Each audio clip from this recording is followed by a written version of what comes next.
Today with me I have Jim Martin, who is a professor of political science and international relations. The most qualified person I've ever spoken to on this channel, without a doubt, but still humble from what I've seen on his YouTube channel. Is there anything you want to say before we get started? No, I'm okay. Yeah, let's just go. Okay, cool. I've called him here in order to have a conversation about the invasion of Ukraine. There have recently been a few really big things that have happened. I mean, nothing like war ending, but definitely stuff to talk about. And I feel like I couldn't really talk about that and have anybody understand it, because it's such a long trail of things that are happening. And we're going to do a Cliff Notes version and then get sort of into the nitty gritty when it comes to the recent stuff. Basically, Ukraine was, and I welcome you to interrupt me and correct me if I get anything wrong here. So I'm going to summarize the beginning here.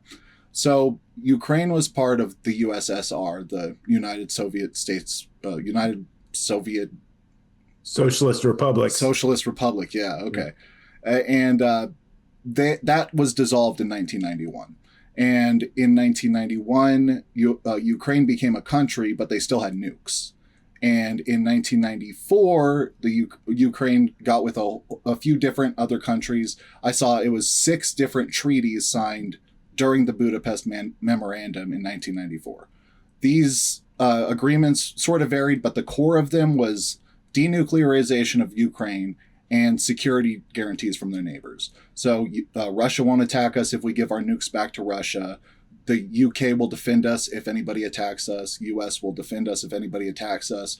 China was sort of wishy-washy on it, but China said they're all supporting it. They're there for it. And so that happened. That was far into the past. And then in 2014, Russia annexed Crimea and violated their part of that memorandum, their part of that agreement.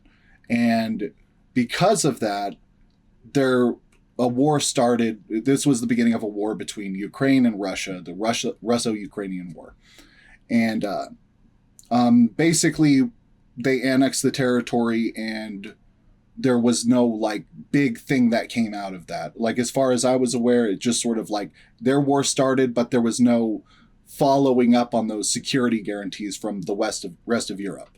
Okay, and then we go back a little bit further, and there is a full annexation of these rebel territories on the east coast of Ukraine, Donetsk and Luhansk, on February 21st, 2022. And this was prior to the invasion, if I'm correct, by a few days, 3 days. And basically what was happening is Russia was putting up all of these military units along the border, saying that they were doing special military exercises, and State Department warns it's going to be an invasion. A lot of people are sort of unsure about it, and then the invasion happens. Just to jump in there. So okay. Post the annexation of Crimea, Russia was sponsoring separatist rebel groups with ties to the Russian military in those 2 regions as well. And so portions of those were already de facto under control of Russia when the war began in earnest in 2022. Okay. And yeah, one thing I also didn't mention is Russia considers the start of the war being Euromaidan and the kicking out of the last president of Ukraine, who was basically in bed with Putin. He was a collaborator. The Ukrainians kicked him out, and then Russia considered that a hostile. He lives in Russia now. Yeah. Yeah. I'm going to start with one thing that I think is kind of interesting. So this was the first really big political thing that happened in my adult life. I have a little note. You call it a critical event in your videos. So this is the first critical event that happened in my adult life. And actually, I was working at a grocery store, and this is sort of the thing that really ignited my interest in politics in general. Sort of the whole idea that everything can be normal for a country, and then one day just people are being mass murdered. Just within a week, normal society, mass murder. And that blew my mind. It kind of like broke a bit of an egg that I had, like protecting myself from the outside world. And I worked at this grocery store, and I actually bought this newspaper. So I have a newspaper that says Russia moves on Ukraine. It is, it's from February 22nd. So this was actually right before the invasion happened in full. But what was really interesting is I'm pretty young. I spent a little bit of time with like leftist socialist YouTubers. One of them is Hassan Abi, and I don't personally watch him, but I was watching people who were talking about him. And unfortunately, a large left-wing leftist, like socialist perspective was that Russia wasn't going to do anything. And that was proven to be just like completely not true at all. And there's a whole argument that is like had between NATO being Western imperialism and Russia being Eastern imperialism. Sort of an aside, I just kind of wanted to add that in there. What were your biggest impressions during the 2022 invasion? I remember, and these are just sort of holistic personal impressions, is that when I saw that one of the first initial things the Russians did was to force land a bunch of troops at the airport in Kyiv. And there were reporters there, and they were showing these Russian troops securing the international airport there, or attempting to secure it.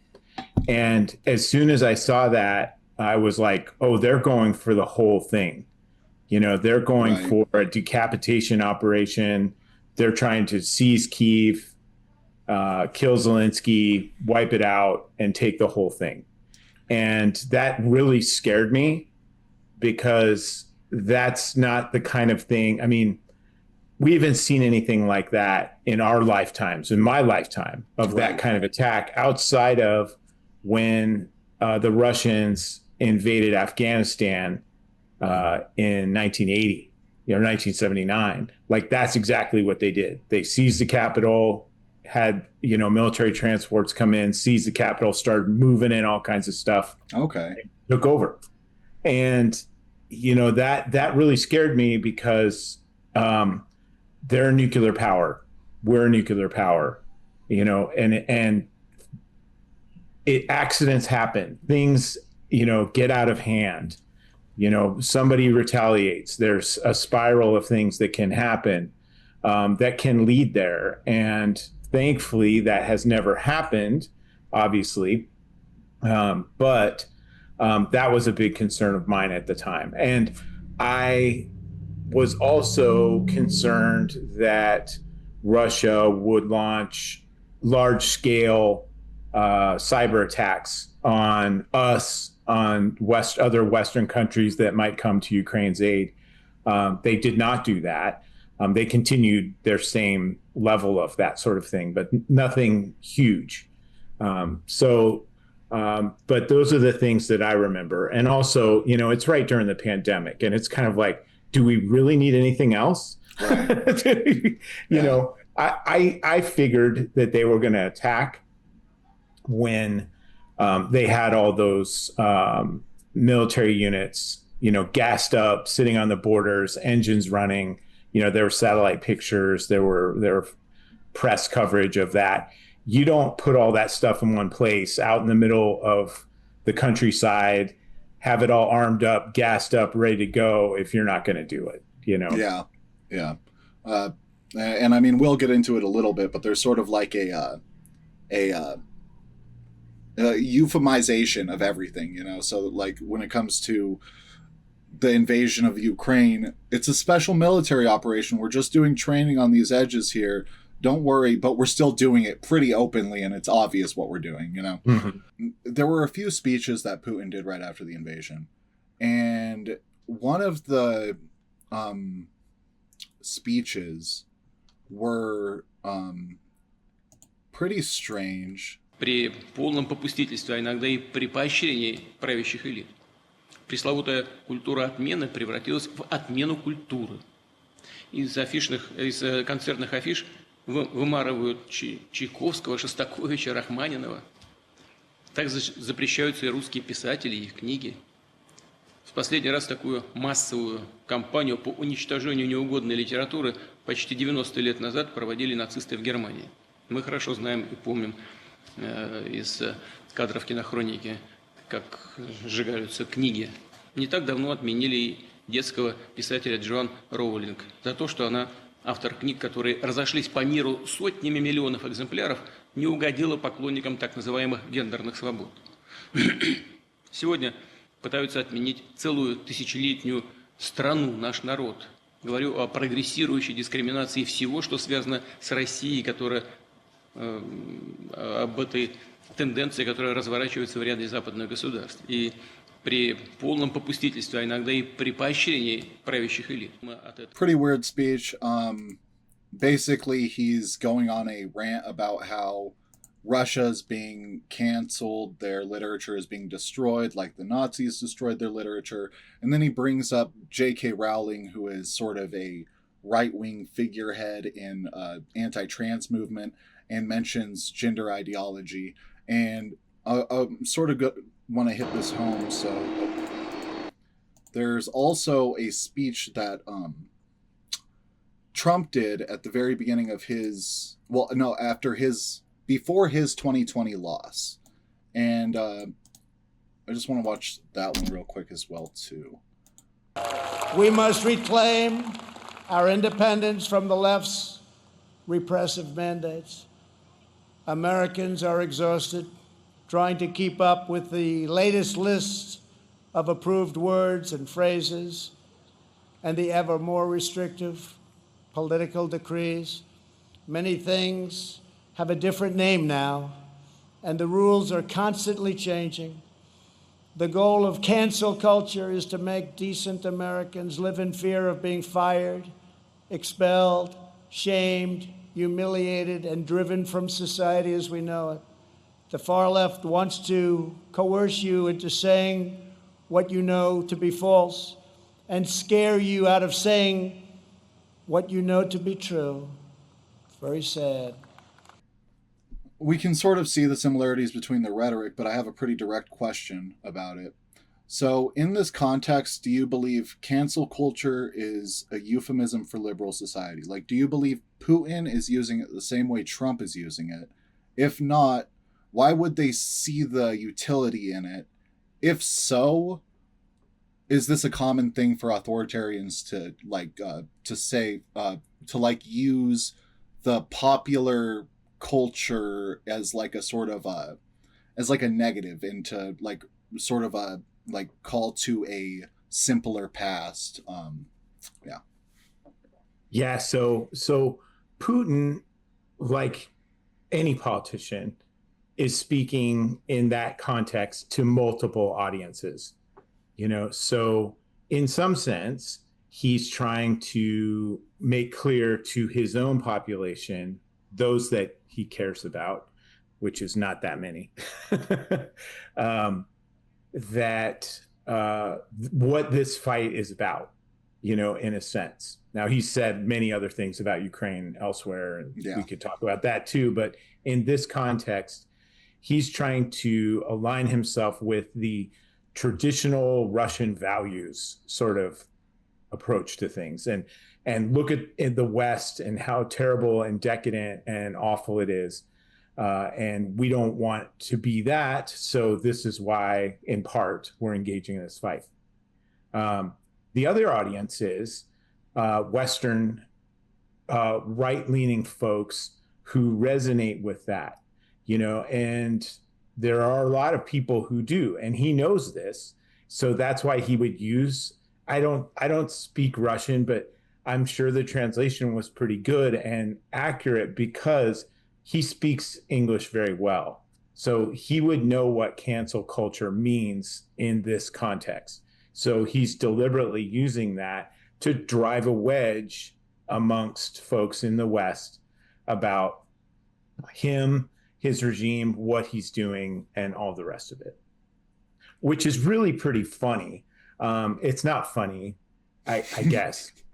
He's a terrible human being. but he's the king of canceling people. I mean, in a literal physical sense, I mean, Yeah. I don't know if you recall this, but there was a Russian punk band called Pussy Riot. And he threw them all in prison because they espoused for LGBTQ rights and things like this in their songs. And I think they were thrown in prison right before the Sochi Olympics. Maybe right after. One of those. So like directly to attack their career. Yeah, I mean, just to remove them from the potential to even be, seen or heard from. Right. I don't know if they eventually released and left Russia. I feel like maybe they did, but there's been a lot, and journalists have been cowed and killed for reporting on various aspects of Russian society and events, like some of the terrorist attacks that have happened in Russia over the last 20, 25 years, wars that Russia has fought, counterinsurgency operations, things like Wagner. They've come down really hard on people who have poked where Putin didn't think they belonged.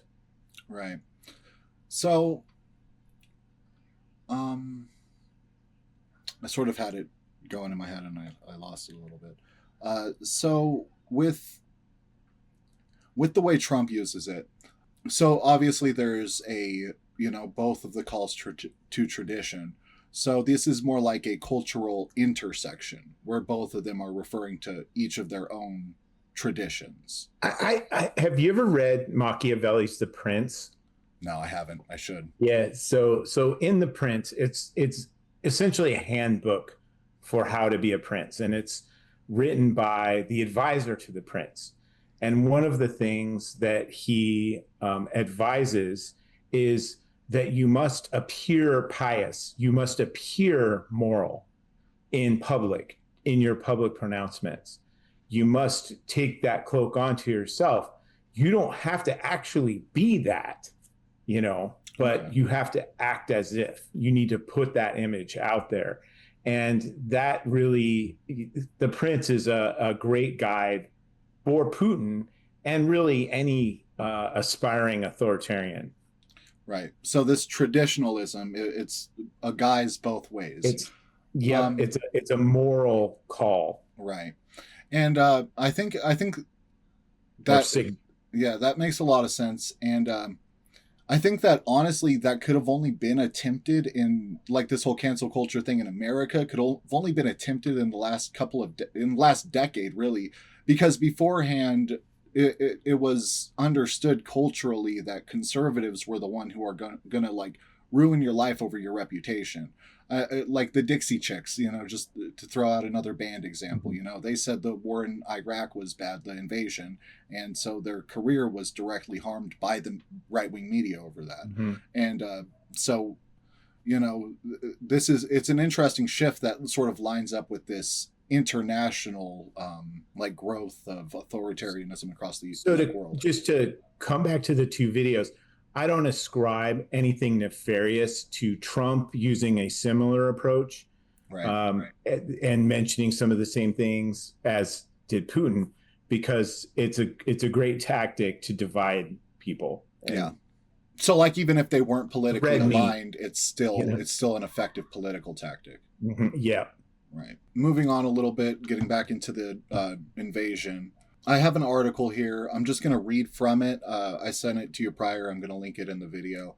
And I just have a couple parts I wanted to talk about in it. So the first talk this year about the Ukraine war was on February 18th, and it was between the U.S. and Russia, Saudi Arabia. Sorry, mixed up my Arab countries. And this was sort of like denounced by a lot of the media for not having Ukraine at the table. Zelenskyy said, we're not going to accept anything that doesn't have us like agreeing to it, like doesn't have us at the table. If you're talking about it, if you're making a deal, we're not going to agree to it. So sure. Secretary of State Marco Rubio headed to with the U.S. delegation with Moscow's top diplomat Lavrov, leading the Russian mission. In a statement following Tuesday morning, State Department spokesman Tammy Bruce said Rubio and Lavrov had agreed to lay the groundwork for future cooperation on matters of mutual geopolitical interest and historical, economic, and investment opportunities, which will emerge from a successful end to the conflict in Ukraine. Bruce also noted that the U.S. and Russia would appoint high-level teams to begin working on a path ending the conflicts in Ukraine as soon as possible in a way that is enduring, sustainable, and acceptable to all sides.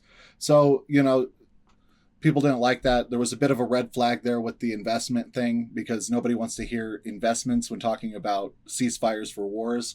But basically this happened and it prompted a meeting with Zelenskyy. And the meeting with Zelenskyy went terribly.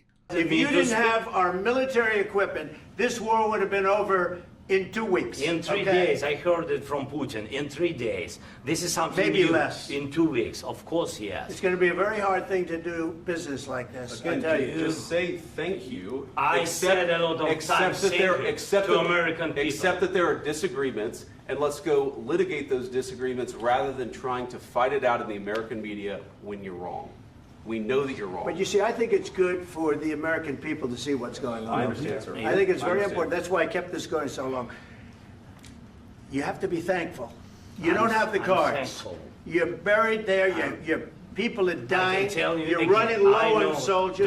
Don't please, you're running Mr. low President. on soldiers. It would be a damn good thing. Mr. And then you tell us, I don't want a ceasefire. I don't want a ceasefire. I want to go and I want this. Look. If you could get a ceasefire right now, I tell you, you take it so the bullets stop flying and your men stop getting killed. Of course, we want to stop the war. But you're saying you don't want a ceasefire. But I said to you, I want a ceasefire. With guarantees. Because you'll get a ceasefire faster than an agreement. Ask our people about ceasefire, what they think. That wasn't with me. For you what, that wasn't with me. That was with a guy named Biden who was not a smart person. That was with Obama. It was your president. Excuse me. That was with Obama, who gave you sheets, and I gave you javelins. Yes. I gave you the javelins to take out all those tanks. Obama gave you sheets. In fact, the statement is Obama gave sheets and Trump gave javelins. You got to be more thankful, because let me tell you, you don't have the cards. With us, you have the cards. But without us, you don't have any cards. One more question to Mr. Vice President. I'm sorry. It's going to be a tough deal to make because the attitudes have to change. What if Russia breaks ceasefire? What if Russia breaks peace talks? What do you do then? I understand that it's a heated conversation right now. What are you saying? She's asking, what if Russia breaks the ceasefire? What if anything? What if a bomb drops on your head right now? Okay? What if they broke it? I don't know. They broke it with Biden because Biden, they didn't respect him. They didn't respect Obama. They respect me. Zelensky's trying to warn Trump that if they fall, then European countries are next, and then you're next. You're across the ocean. You feel safe now, but it's eventually coming for you. Trump was like, don't tell me how I'm going to feel. I don't like that. And then J.D. Vance yelled at him a bunch too. They basically said that he was being petulant and that ungrateful. Ungrateful. That's the exact word. And really, so far with the two talks, it looks a lot like there's a bend going on. Whether or not it's intentional or whether it's just because they're more ideologically aligned with Putin on certain things. But either way, it looks weird because they're reaching out to Russia and they're letting Ukraine reach out to them, without even getting into any of the nitty-gritties there. I guess what I would ask is, do you think it's a bad sign for Ukraine that the Saudi Arabia summit reportedly went well while the Zelenskyy meeting went poorly? And do you think the harsh tone was political theater to appease other people or an effort to actually set a pretense for ending aid to Ukraine? I don't know about the latter, but effectively that's happened anyway. I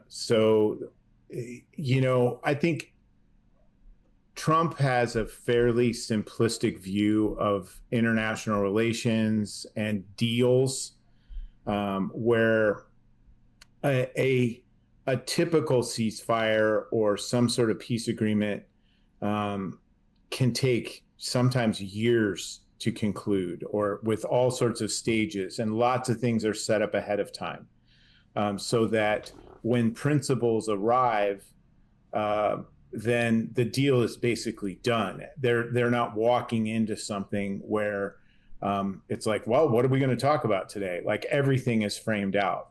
Trump doesn't act and work that way. And so I would suspect that Rubio, and I think Witkoff was there too. If he wasn't, he's been a part of several of these back and forths. Were there to, basically take a sense of what Lavrov, and thus by extension Putin's position was, and then go back to Trump and report on that, so that they could set up the phone calls that Putin and Trump have held in the intervening months.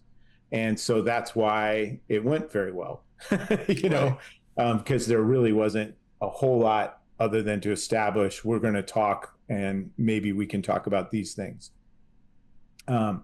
When it comes to the February visit of Zelenskyy to the White House, I mean, there were a lot of people who were shocked, and rightfully so. I mean, that is not something that we have ever seen in a White House press moment of something like that. Clearly, he's done it to a few other people since, the president of South Africa, for one. Right.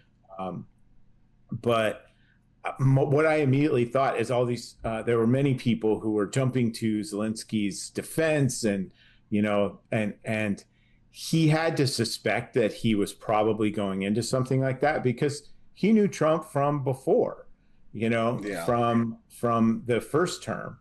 And second, I don't know who has ever gotten into an argument with an Eastern European person, but, they're not going to back down. Like, he can handle himself.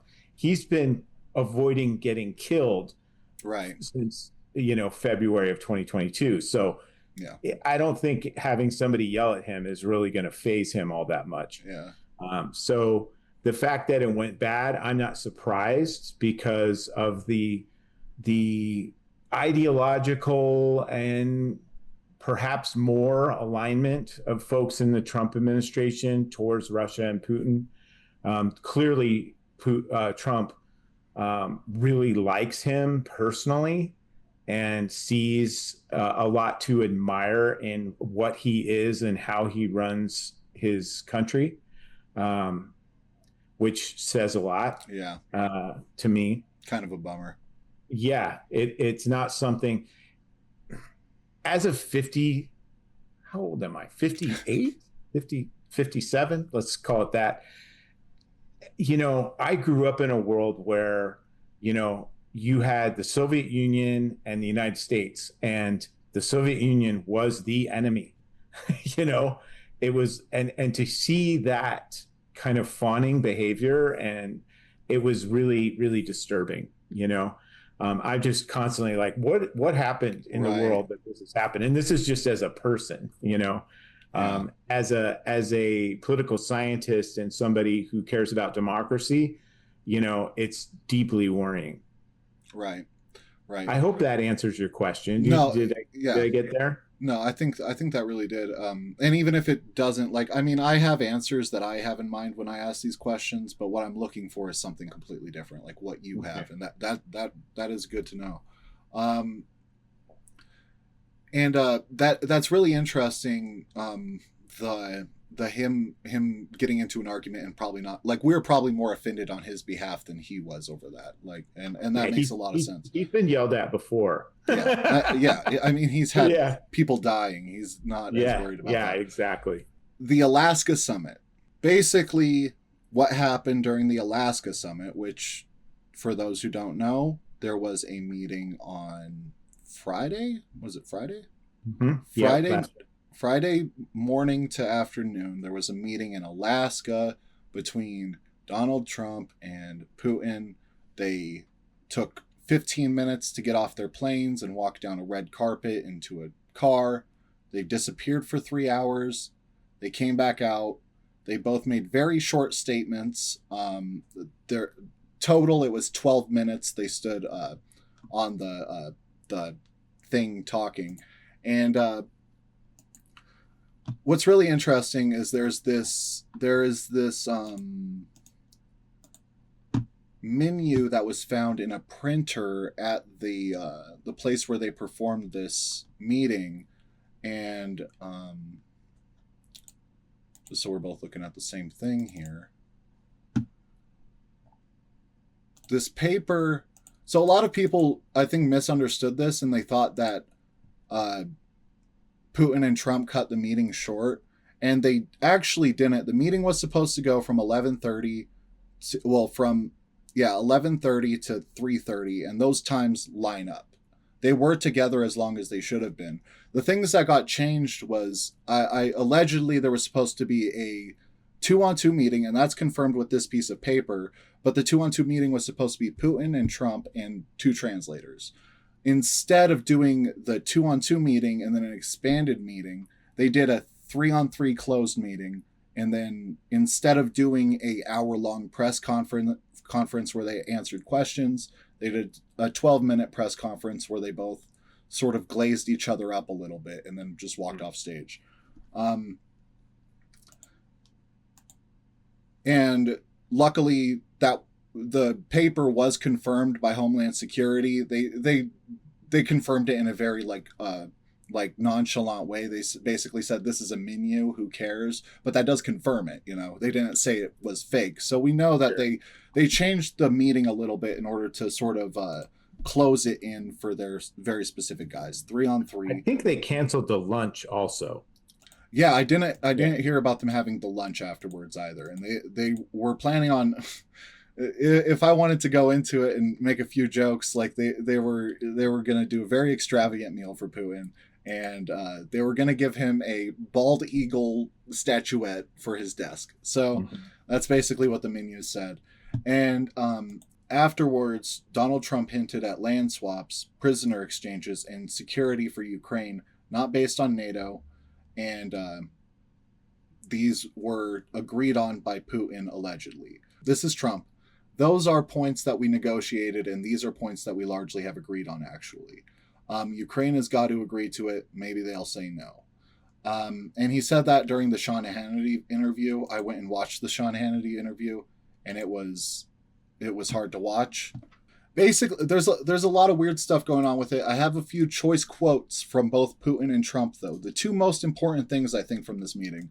And the first quote is the one from Putin, which is, if Trump was president, there would be no war. Trump went and repeated this like 4 times when he talked to Sean Hannity afterwards. So he loved it. And he said that for years. Yeah. So Trump's been saying that for years. Someone told Putin, hey, glaze him up, tell him this little phrase, and it got him going. It was exactly 100%. What he needed to hear. And the other thing, which, you know, this is a little bit for Trump, but I think this is a little bit of Trump glazing Putin back. He says Russiagate was a hoax. Trump has always said that, but to put it on so heavy right after the talk with Putin, I think this is him also trying to be like, oh, you're into our propaganda, we're going to give you a little bit of your propaganda here, you know? And there were no questions taken. So here's my question. With the friendly dynamic between Trump and Putin, as well as the lack of transparency about the meeting, is it possible that there is a level of coordination between the two that might make the public uncomfortable? Do you believe Trump is going to attempt to strong-arm Zelenskyy into allowing the annexation of Donetsk and Luhansk? I think that people have suspected something more to the Trump-Putin relationship for a long time.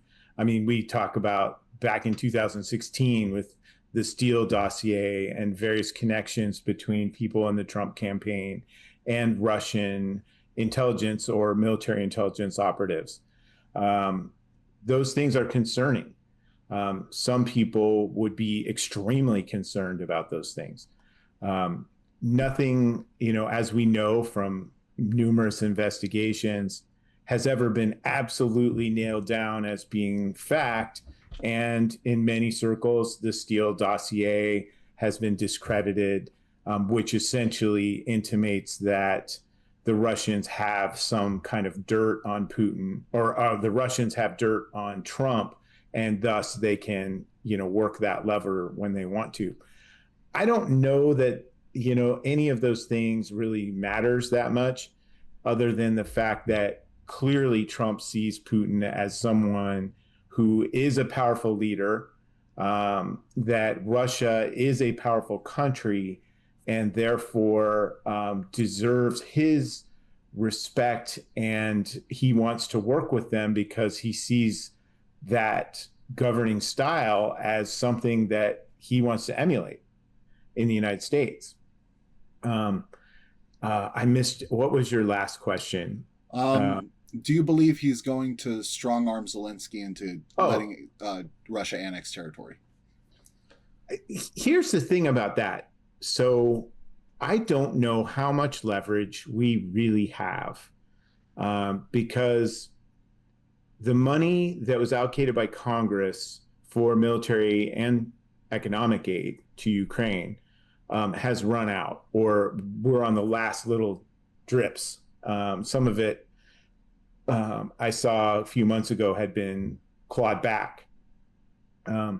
Similarly, the weapons transfers are either almost out or very close to it. So that said, Ukraine can buy under the minerals deal that was concluded a while back, for what that's worth, between the United States and Ukraine, allows Ukraine to buy weapons from the United States. However, they could buy those from the Europeans, and they're a lot closer. Not maybe the same level of things, but by and large, what we've been giving them, or in some cases selling them, is things that we retired out of our military service a couple of decades ago. I mean, it's works perfectly well and all of the rest of it, but it's been in long-term storage for a really long time. It was paid for by U.S. taxpayers a long time ago, and in a business sense, written off. Right. Because now we have new things that we need to buy. So what leverage do we have other than to perhaps intimate that, well, if things don't go well with Putin, we'll start flooding in weapons or more advanced weapons or things of this nature?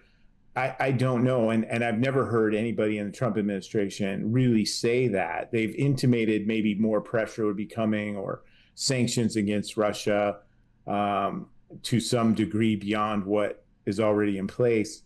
I don't know that we have a lot of leverage with either of them.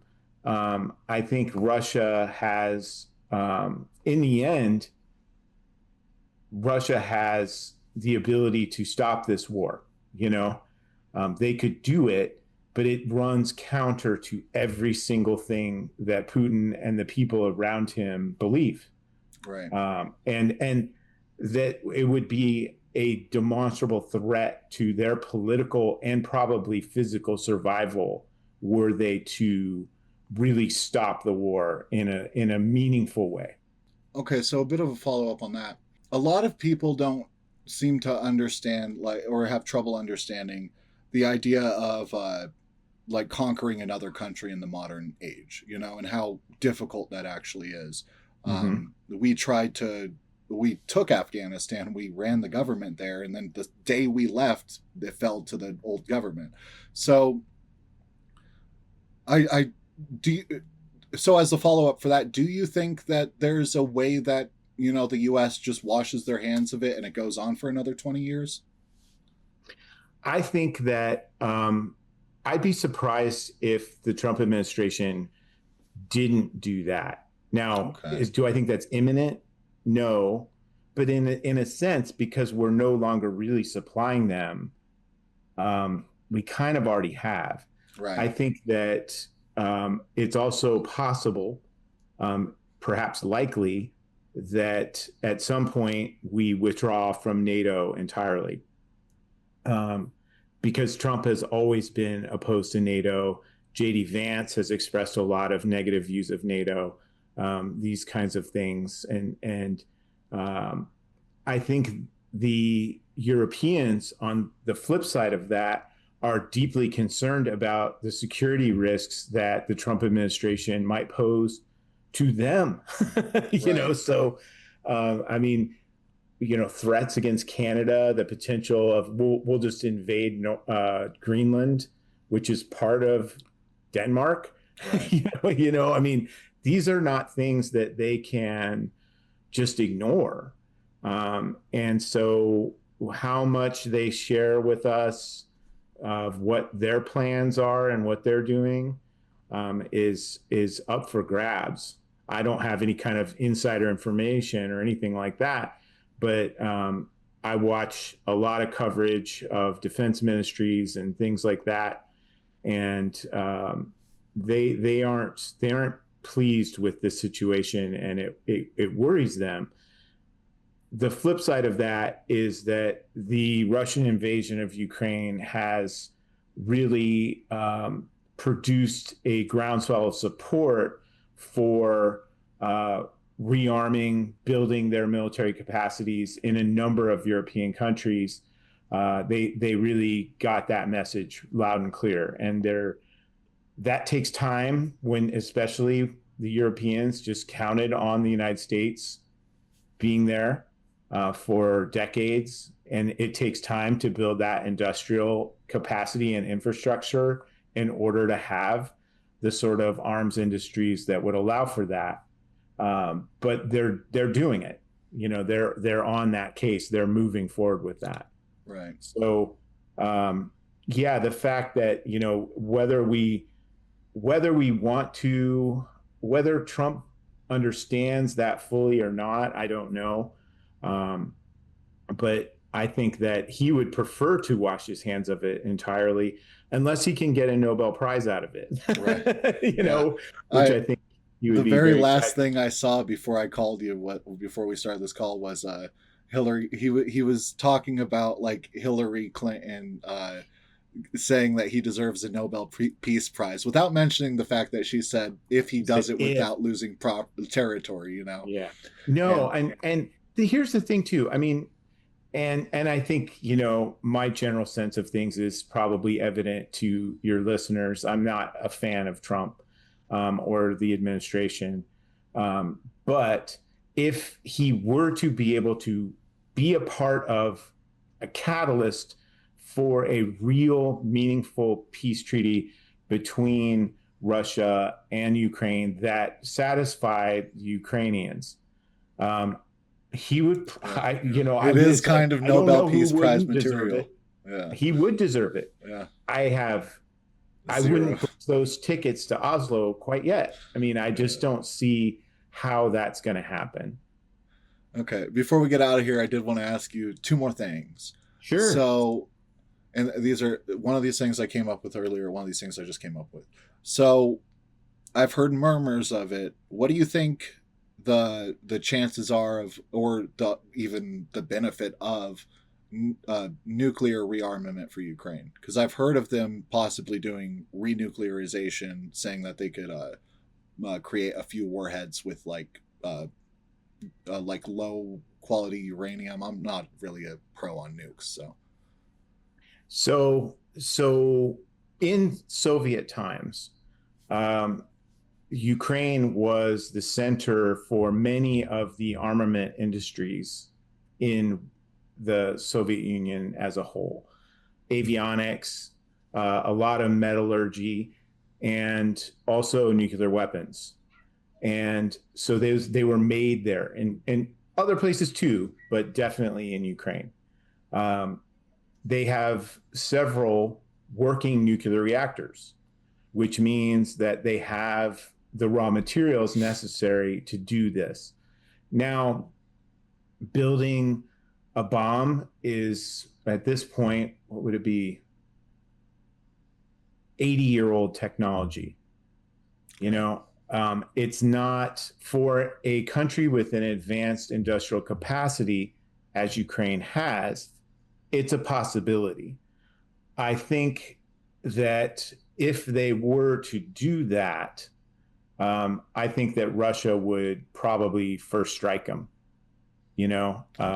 But they've shown themselves to be pretty remarkably adept at understanding those risks, and also adept at pulling things off that nobody else thought they could do, like the spiderweb operation where they destroyed half of Russia's strategic bomber fleet using a bunch of drones and containers that go in the back of trucks. That was amazing, and probably scared a lot of people in the West too. Yeah, I mean, there's this really funny quote.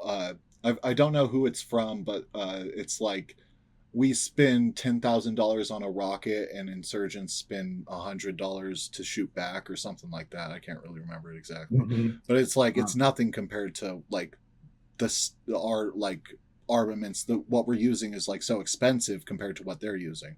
I would say that I mean, and again, I read a lot about Ukrainian leaders and history? Have I spoken to people that have direct knowledge of these things, or direct experience in Ukraine? Things like, yes, I have, but I don't know anything specific. But I would think that they would probably be smart enough, should they have a nuclear weapon or two or three, which is, I would say, possible, that they would reserve those for the uttermost end of need. Gosh, that's a Tolkien quote. Yeah, so I think they would reserve that if truly everything was falling in on them. Right. I don't think they would threaten or threaten to use them or anything like that. I think they would only use them if the end was close. Okay. But so I would say it's an unlikely possibility, but it's not impossible. Right. Okay. So just to close this out, I watched your video on is the U.S. becoming an authoritarian country, and I thought the most interesting part of that video was when you're talking about path dependence and critical events. So my question would be, like,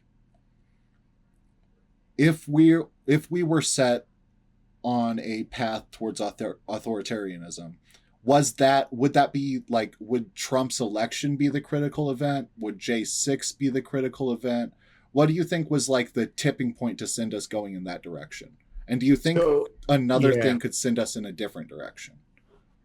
I think that in this, that's one of the things about the people who study path dependence a lot, is that of course it's history and hindsight's 2020, right? And so I think the general argument is that an accumulation of things happen along the way that leads to something which tips things in a totally different direction. And so I would say that there's a whole range of things, January 6th being one of them, Trump's initial election being another, the failure to impeach him either when he was president the first time or post January 6th. These are all like little events that have led up to the fact that he got reelected. Clearly, that's a critical event, because now we see this well-prepared effort by a range of political operatives on the right to press forward with a number of things which, frankly, defy the popular sense of what the Constitution is. Whether they defy them in truth is another thing, because the Constitution is very vague on some things and leaves a lot up to grabs. At the same time, I am not a constitutional law scholar. I know some, and it's a question, but I don't think that any of us could say that things aren't trending in a worrying way. And his erosion of the kinds of norms and values that we think of as being quintessentially American are extremely problematic. And I think that the fact that he has a Congress that is in lockstep with him, regardless of any little missteps here or feigned dismay, they voted right along and voted for the money and, big, beautiful bill all the way. And a Supreme Court, which also seems, sadly, to largely rubber stamp anything that comes before them that challenges his authority as president, which to me is one of the most, annoying things about this whole deal, because these Supreme Court justices who claim to be originalists should not therefore support the continued expansion of presidential power, right, which I think is another one of those things. Along the way, we've had, ever since Reagan, we've had increases in presidential power and influence. And the founders intended for that to be checked by the legislature and in extreme need by the courts. And now we're at a point where, is that going to happen? I don't know. I would say, for your last part of your question, that how can it turn in another direction? I think that people like you and me need to shoot our mouths off like we're doing. I think that we need to support people who are out there protesting, and we need to participate in that ourselves. We need to hold our elected representatives at all levels to be accountable. We need to complain at them. We need to encourage other people to do the same. And, perhaps in a nonviolent way, through protest, perhaps strikes, things of this nature, we can press for some sort of sea change towards a more democratic form of government than we've had. I'm an optimist. I have hope that will happen. I just put out a video about Václav Havel, so I'm very stoked about him. He's the Yngwie Malmsteen of politicians, apparently, because nobody knows who Václav Havel is except for me. But check that out. Check out his work and what he's did in his life. It's amazing. And it's all about fighting against, not necessarily fighting, resisting and being an authentic human being within an authoritarian regime. It's amazing. And it's so applicable to us today. Sweet. Yeah, I'll be sure to check that out. Does that help? I know I kind of that's perfect. That's perfect. Honestly, that's the note I want to end it on. So I really appreciate you being here, Jim. I'm going to email you again so we can talk about Iran. I bought the book Nuclear Iran. I want to read it all first, and then I'm going to hit you up probably next week. Yeah, that's great. Yeah, thanks. Awesome. No, and I watched some of your episodes. You're doing good stuff. I appreciate that. That. Sweet. We'll link up again, man. I appreciate you coming, and I appreciate your words. So thank you. Thank you so much. Of course. You have a good night. You too.